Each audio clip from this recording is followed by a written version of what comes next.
Bienvenue dans cette série de podcasts proposés par l'ACEI, l'Alliance pour une communauté éducative inclusive. En 2021, l'ACEI, en collaboration avec des chercheurs de l'Université d'Ottawa, a mené une recherche auprès des membres, enseignants francophones, immigrants, œuvrant en français langue seconde, FLS.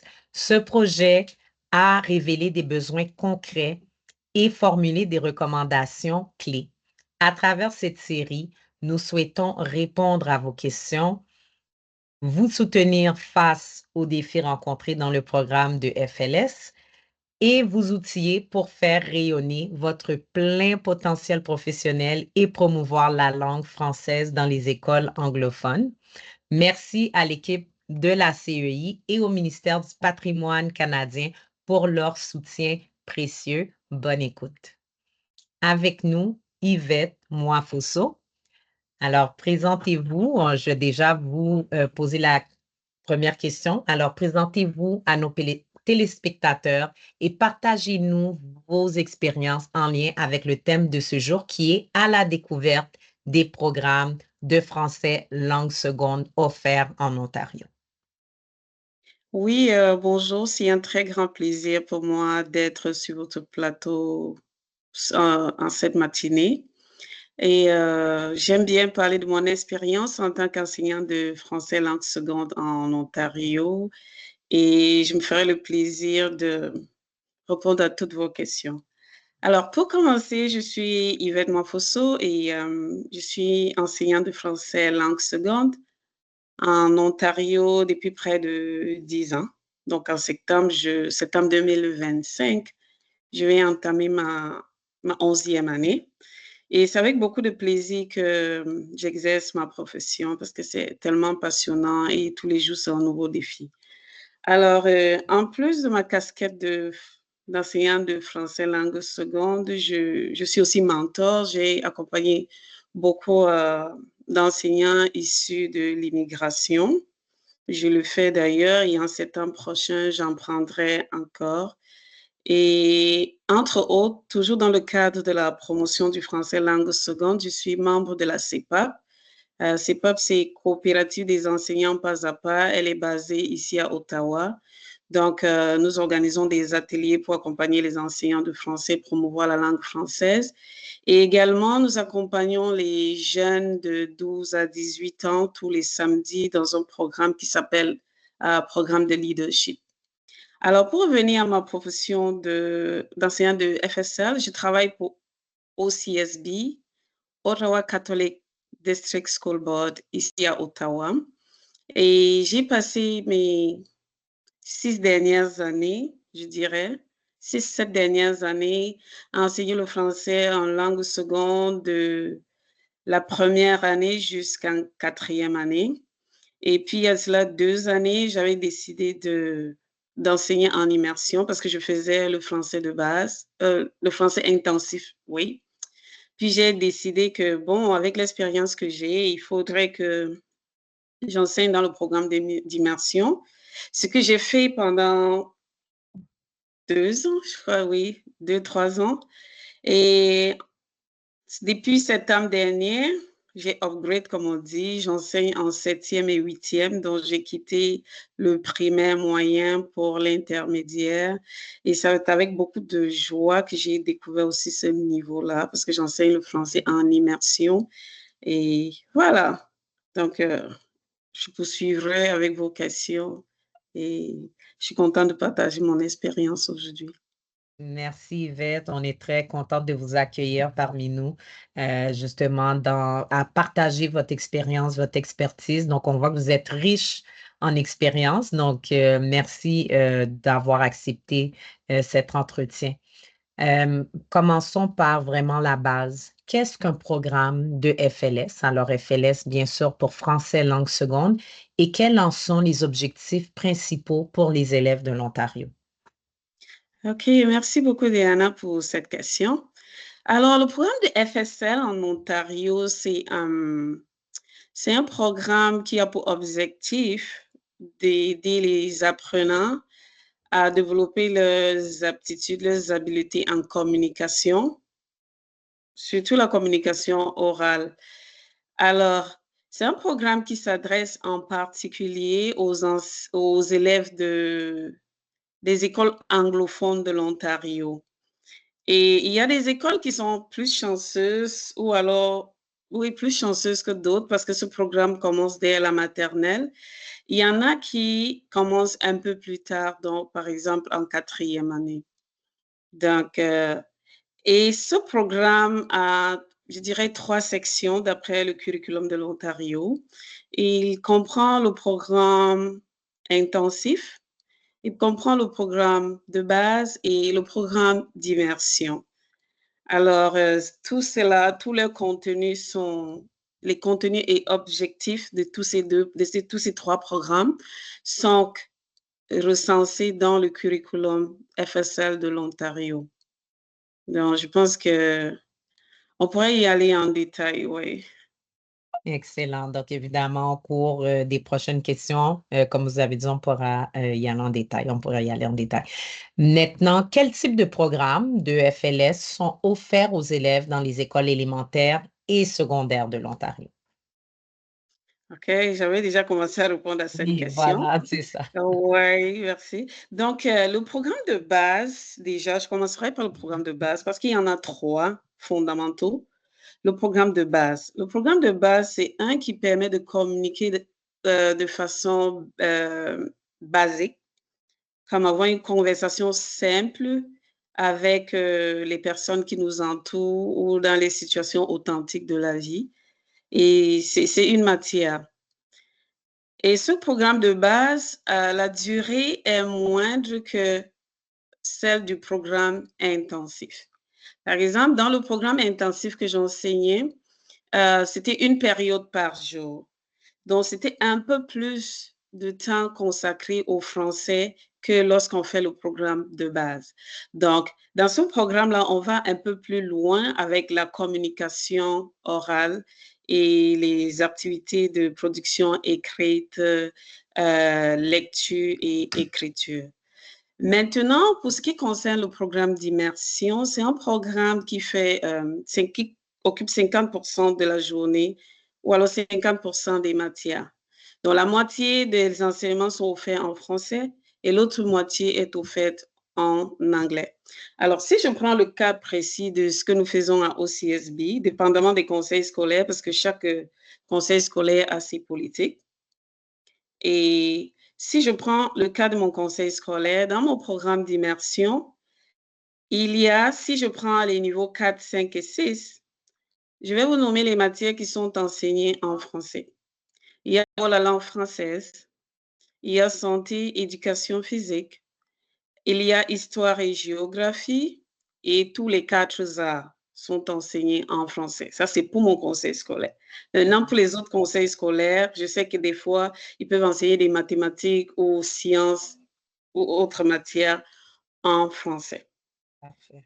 Maintenant, pour le programme intensif, ce que mon conseil scolaire offrait avant l'année dernière, c'était une matière en français et cette matière, c'était la langue française uniquement.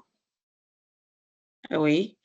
Donc, depuis septembre 2024, ce programme a presque disparu parce qu'on avait eu pénurie d'enseignants de français. Donc, on a essayé de réduire le temps d'apprentissage de français. Donc, on a transformé le français intensif en français de base, Core French. OK. Donc, on fait plus French Extended avec mon conseil scolaire. En ce OK. moment, nous faisons du French, du Core French. OK. Donc, lorsque j'enseignais le Core French, c'était une période de français. Donc, tous les élèves avaient droit à une période de français tous les jours. Donc, 60 minutes. Ça dépend de comment on va diviser. Oui. Parfait. Pour revenir au programme d'immersion, je vais prendre l'intermédiaire où je suis en ce moment. Oui. Donc, dans mon conseil scolaire, ce qui est enseigné en immersion encore, à l'intermédiaire, c'est éducation physique et santé, histoire, géographie et la langue française. Donc, vous voyez que l'art, ce n'est plus en français. Donc, les arts sont sortis. Et moi, ce que j'enseigne en ce moment et ce que j'enseignerai encore en septembre prochain, ce sera le français le français, Oui, la langue française, oui. histoire et géographie, et aussi un peu de core French. OK. Et le core French, je le ferai avec les huitièmes années. Parfait. Donc, c'est un peu ça. Et puis, ça dépend vraiment de la politique de chaque conseil scolaire. OK. Et en Alors, général, le contenu est toujours le même, donc il y a toujours, on doit évaluer et on doit enseigner et évaluer toujours la compétence orale, écrite, la lecture et qu'est-ce que j'ai oublié? L'écoute. Oui, ce sont des choses qui sont enseignées et évaluées. excellent. Merci beaucoup. Excellent. Donc, merci pour ces précisions. Donc, on a bien compris que ça peut dépendre du conseil scolaire, ça peut dépendre aussi de l'offre et la demande, hein. Donc, on voit que dans certaines régions, il y a des pénuries et c'est pour ça qu'on encourage sûrement les enseignants de se diriger vers le programme de français langue seconde, hein. Pourquoi pas? Prochaine question, Yvette, on va parler un peu du curriculum. Donc, est-ce qu'il y a une différence pour les programmes de FLS? Donc, y a-t-il un curriculum différent pour les programmes FLS? Si oui, lesquels? Et nous dire un peu comment il est structuré. OK, merci beaucoup pour cette question. Alors, oui, effectivement, il y a une grande différence, de programme dans le curriculum de français langue seconde en Ontario. Le curriculum de français de base, du programme de français de base est différent de celui du français intensif, et également différent de celui du français en immersion. Alors, je vais vous expliquer quelque chose que mon conseil scolaire avait fait. C'était quelque chose de particulier et je pense que nous étions les seuls en Ontario à l'avoir fait. Alors, comme je vous l'ai dit, il y a cela quelques années, on offrait 2 programmes. Français intensif qui s'appelle French Extended et français immersion. Alors, dans le programme français intensif, le curriculum de l'Ontario n'est pas, il y a rien d'écrit pour le français intensif de la première année jusqu'en troisième année. Alors, mais les conseillers pédagogiques et les partenaires de français de FSF, comment on dit? Les de français langue seconde de mon conseil scolaire avaient fait un travail remarquable. Donc, ils nous avaient écrit un document qui servait de curriculum et c'est sur la base de leurs travaux que nous avons eu à enseigner dans les salles de classe. Donc, ils ont fait un document qui ressemble au curriculum de l'Ontario, mais qui n'est pas le curriculum de l'Ontario. Ça, c'est ce qui a été utilisé jusqu'avant septembre 2024. Et c'est vraiment remarquable. Et tout ça, pourquoi? Parce que ça démontre tout l'intérêt qu'ils ont pour le français. Ça démontre tous les efforts qu'ils mettent en place pour pouvoir répondre à la demande. Donc, C'est c'est bien. ça que je voulais partager avec vous. Oui, mais ça, c'est très bien. Donc, on voit aussi qu'en Ontario, il y a aussi cette liberté de construire son matériel toujours pour le besoin de nos élèves, évidemment inspiré du curriculum, mais dans votre cas, vous, justement, ils ont dû vous offrir des précisions pour mieux vous guider à cause de l'insuffisance du curriculum. Voilà. OK. Maintenant, quelle relation y a-t-il entre le curriculum de français langue seconde, FLS, et celui du cadre européen commun de référence pour les langues qui est connu sur CECR? OK, merci pour cette question. Donc, cadre, comme vous l'avez dit, dans cette définition-là, il y a le mot cadre. Cadre, c'est un peu comme si ce document venait encadrer l'enseignement du français langue seconde en Ontario. C'est comme s'il venait établir un cadre, des limites ou alors tracer un chemin, accompagner le curriculum de français langue seconde en Ontario. Alors moi, particulièrement, ce que j'aime du CE, j'ai toujours du mal à prononcer ça. Oui, Oui, les acronymes là, CECR. C'est bon. oui. Oui. Alors, ce qui est intéressant avec ce cadre européen, c'est que c'est son approche actionnelle. OK. Donc, c'est de l'enseignement qui est contextuel. Donc, c'est pas comme l'ancienne approche où on venait enseigner on venait avec une longue liste de vocabulaire, des lettres, des cours de grammaire qui n'avaient aucune connexion avec la réalité. Donc, moi, j'aime beaucoup qu'on s'inspire du CEC, R. oui, de ce document-là. Oui, parce qu'il permet de travailler plus par projet. Par exemple, si on veut enseigner un vocabulaire, le vocabulaire qu'on enseigne aux élèves, c'est contextuel. Si, par exemple, je vais parler du vocabulaire de l'été, je ne vais pas juste venir afficher les mots de l'été sur le tableau, mais je vais mettre les élèves en contexte. Et puis, ils sont plus motivés, ils sont plus engagés parce que c'est un vocabulaire qu'ils peuvent utiliser tous les jours au Mhm. quotidien. Donc, c'est ça, Mhm. c'est vraiment l'approche actionnelle.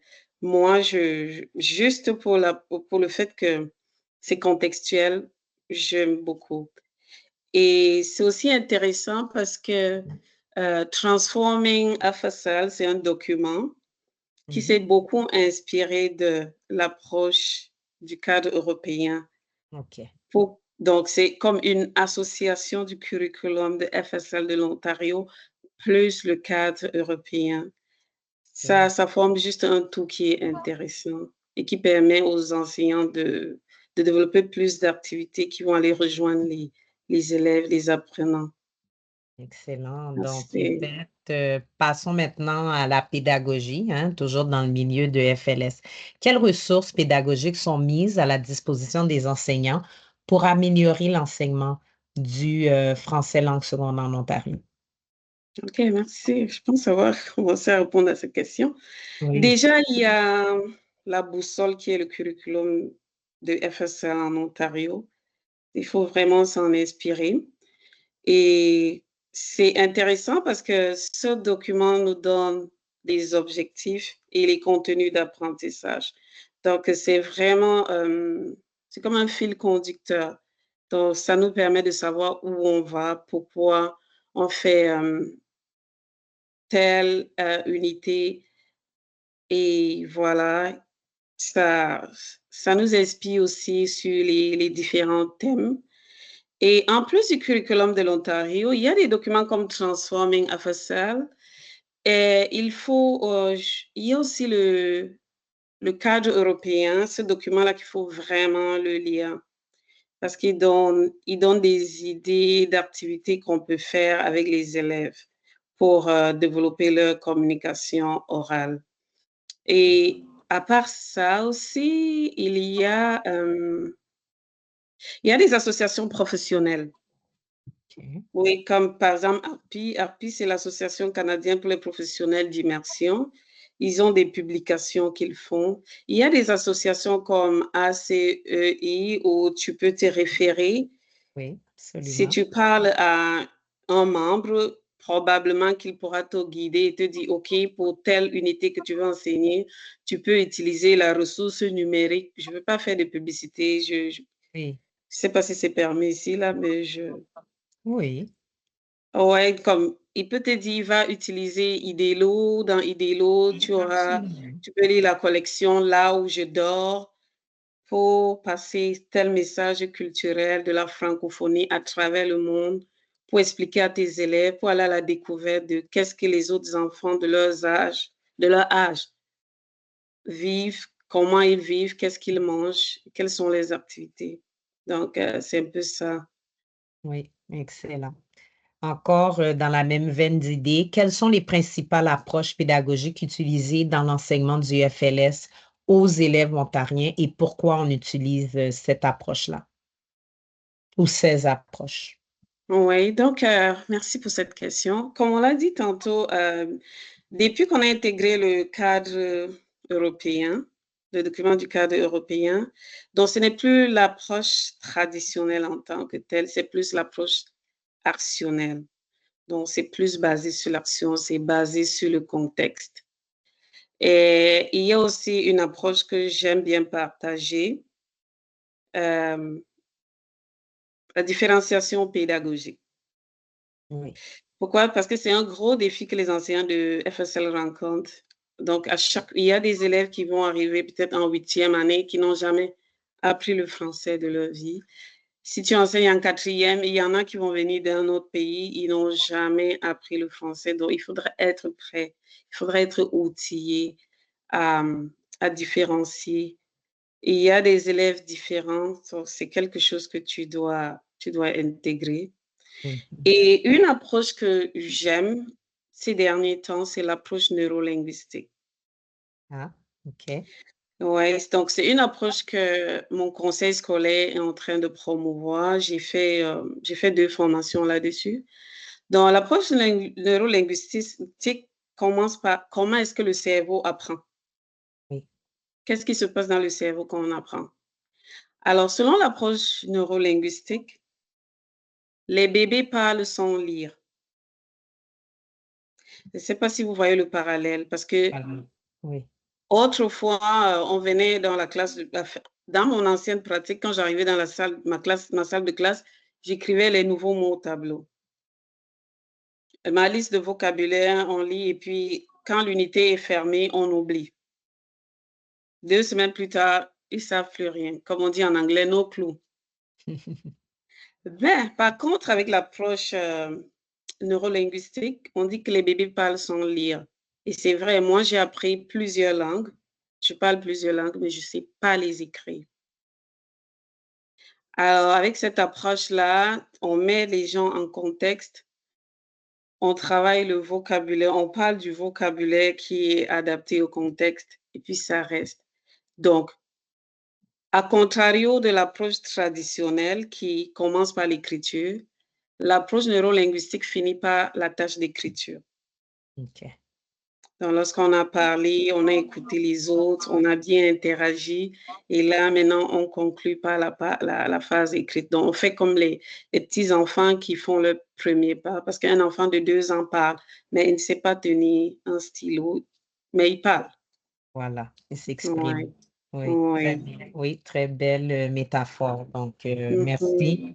Merci pour ceci et ça montre aussi l'emphase sur l'oral. Donc, apprenons les élèves à parler, à communiquer et comme vous l'avez si bien dit, je me suis pas rendu compte, mais moi aussi, il y a une langue dont je parle assez bien, mais que je n'écris pas.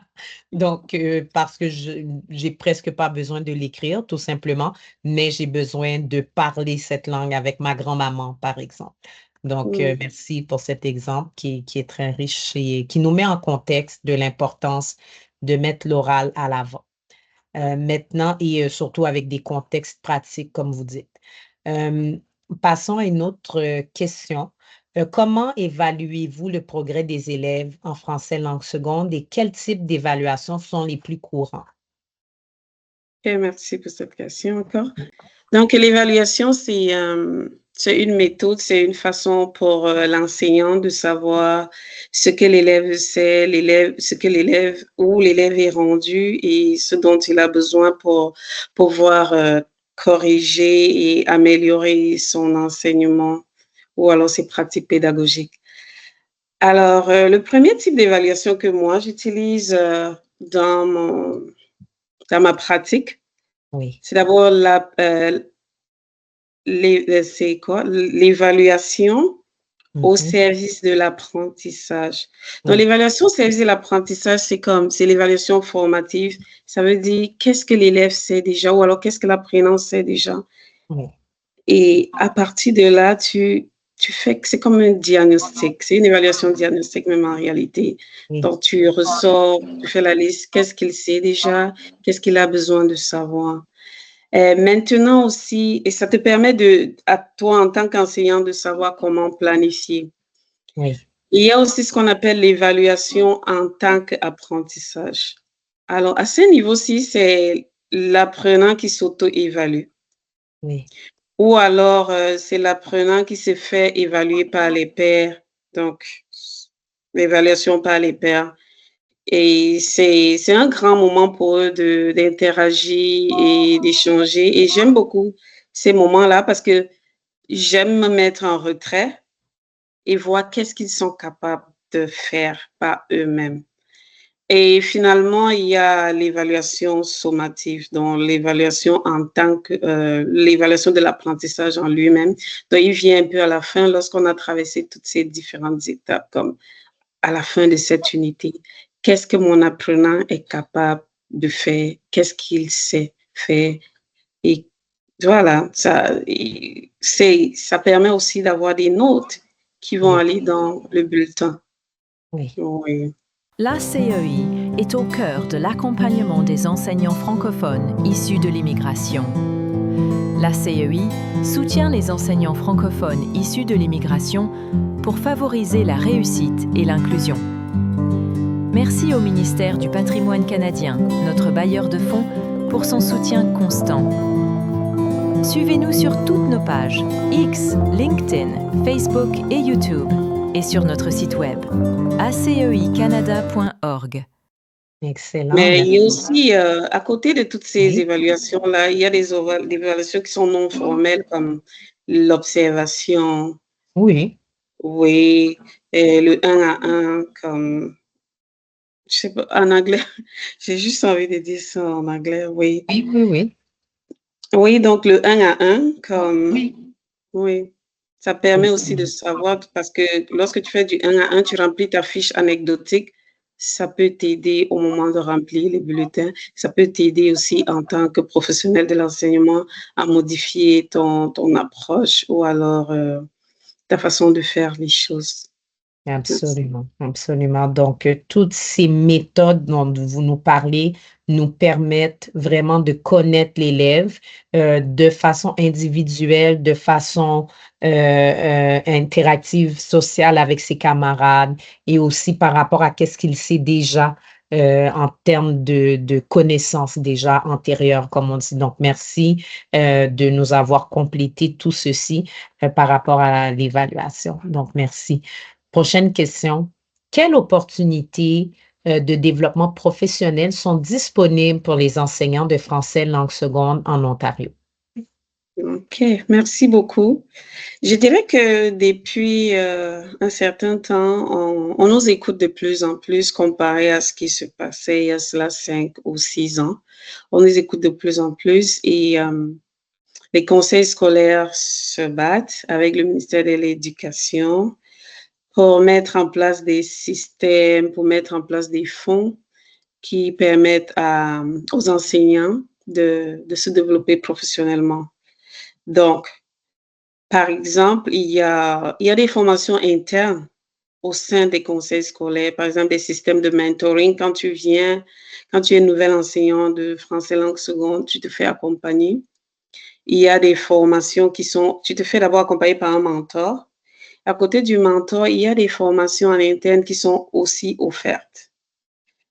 Et au-dessus de cela, pour mon conseil scolaire, nous sommes affiliés à l'OECTA. L'OECTA, c'est notre organisation syndicale. À l'OECTA qui organise aussi beaucoup de formations auxquelles tu peux assister. C'est vrai que le volet francophone n'est pas encore bien développé, mais lorsque tu vas faire une formation en langue anglaise, tu peux facilement faire une connexion avec l'autre langue que tu enseignes. Et à côté de ça, il y a aussi beaucoup d'organisations, d'organismes comme, je vais prendre votre exemple, ACEI, il Oui. y a l'API, il y a AOPLV, auprès desquels tu pourrais t'approcher et ils t'accompagnent. Tu vas sur leur site internet, tu découvres peut-être des capsules, des articles qui ont été écrits, donc c'est vraiment inspirant. Et aussi, les collègues sont une très belle ressource. Ouais, il faut toujours se rapprocher des collègues ou des chefs de département parce que c'est des personnes qui sont toujours disponibles pour aider. Et si aussi on a une administration qui aime le français, alors là, c'est un plus. Mhm. Donc, voilà quelques pistes que je partage avec vous. Oui, et c'est très Merci. complet. Merci pour ceci. Maintenant, l'entrevue tire à sa fin. Notre dernière question, on veut vraiment que vous, peut-être, vous retrouvez à votre première année d'expérience parce que vous avez quand même un parcours. Vous allez entamer votre 11e année là, très prochainement. Donc, quel conseil donneriez-vous à un nouvel enseignant francophone issu de l'immigration désirant exercer ou même qui exerce déjà en français langue seconde? OK. Alors, si tu m'écoutes et tu es un nouvel enseignant ou alors si tu aspires à être enseignant de français langue seconde en Ontario, bravo, félicitations et tu es la bienvenue, tu es à la bonne place. Pourquoi? Parce que tu vas déjà gagnant. Le français, le français qui est ta langue première, c'est déjà un grand atout. Alors, maintenant, si tu es sur le terrain, tu auras besoin de quelques qualités quelques qualités à développer. Déjà, il faudra être ouvert d'esprit, être flexible parce que là, aucune période ne se ressemble. Donc, entre 8 heures et 8h30, ça peut changer. Donc, il faudra être flexible, être prêt. Il faudra que tu développes ta capacité d'écoute. Donc, plus l'écoute active, ta capacité de comprendre tes apprenants et de comprendre tout ce qui se passe autour de toi. Et tu dois avoir aussi une très bonne capacité d'observation parce ça va tellement vite dans les salles de classe, donc il faut être vraiment alerte. Maintenant, s'il faut revenir sur les qualités professionnelles comme pédagogiques, la première chose, c'est valide ton curriculum. Il faut connaître ton curriculum. Il faut comprendre le programme que tu enseignes. Si c'est le programme intensif, il faut t'imprégner du programme intensif, immersion au français de base. Vraiment, vraiment le lire. Et le document que je recommande aussi de lire, c'est le Transforming FSL. C'est des documents que tu dois lire parce que plus tu lis, plus tu en sais, mieux tu développes ta confiance en toi et tu sais exactement où tu vas. Et tu pourras mieux répondre aux besoins de tes élèves et de ta communauté scolaire. Je t'encourage aussi à t'inscrire aux qualifications additionnelles. C'est très important. Si tu n'as pas encore fait ton cours de FSL, vas-y avec partie 1, partie 2 et spécialiste si tu veux. Là, tu seras mieux outillé pour répondre encore aux besoins de tes élèves. Rapproche-toi des anciens, des mentors. Demande de l'aide. Vraiment, faut pas avoir, faut, faut pas mettre de frein, pas de barrière. Vraiment, aller chercher de l'aide. Et assister aussi à des formations offertes par le conseil scolaire ou ton organisation syndicale ou alors des associations telles que ACEI, parce que lorsque tu y vas, tu y sortiras toujours avec quelque chose. Écouter les expériences des uns et des autres et utiliser les outils disponibles et changer aussi de stratégie quand ça ne va pas. Faut Faut pas donc toujours se questionner chaque soir, qu'est-ce qui a marché?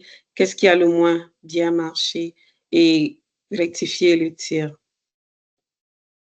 Donc c'est tout un long cheminement, c'est toute une aventure et voilà. Merci beaucoup. Merci Yvette, c'était très touchant. On voyait que vous parliez du cœur et franchement, les gens qui vont entendre ça vont être mieux outillés et aussi plus prêts à démarrer dans cette aventure de français langue seconde. Donc, merci beaucoup au nom de la CEI de nous avoir partagé toute votre expertise à travers cette entrevue. Donc, merci et franchement, bonne continuité à vous. Je vous remercie beaucoup. C'était un plaisir d'être sur votre plateau et j'espère revenir très prochainement. Et je souhaite bonne chance à tous les nouveaux enseignants ou futurs enseignants de FSL et aussi bonne continuité à ceux qui sont déjà en œuvre. Merci encore. Merci.